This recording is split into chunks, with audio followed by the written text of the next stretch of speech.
Durant ma période de célibat, j'ai eu une courte discussion avec un homme qui me laissait entendre qu'il était intéressé. On échangeait, on apprenait à se connaître, c'était léger, sans attente. Et puis, il découvre que je suis présente sur les réseaux sociaux. Au départ, il me félicite, il me dit qu'il aime ce que je fais. Et je me dis, ah, voilà enfin un homme qui comprend et qui soutient.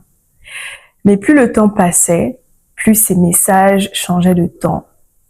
Il commençait à me faire comprendre subtilement au début, puis de façon plus claire qu'il préférait que j'arrête, sous prétexte qu'une femme qui s'affiche, ce n'est pas bien vu. Vous remarquerez que beaucoup d'hommes tiennent ce genre de discours, sans même chercher à comprendre pourquoi j'avais choisi ce chemin, ce que je partageais, ce que j'étais en train de construire. À ce moment-là, il avait déjà chuté dans mon estime, et j'ai compris une chose, certains hommes sous-estiment profondément les projets et les œuvres des femmes, même lorsqu'elles reçoivent des retours positifs, même lorsqu'elles évoluent. J'ai coupé court à cette relation, qui n'en était pas vraiment une d'ailleurs, et heureusement, parce que personne, absolument personne, n'aura jamais le mérite de me dire ce que je dois faire ou non de ma vie, de mes projets, de ma vision.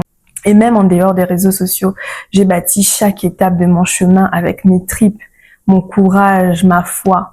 Je n'ai rien volé à personne. Et aucune femme ne devrait jamais donner ce privilège à quelqu'un qui ne contribue pas, qui ne soutient pas et qui ne comprend même pas ce qu'elle construit.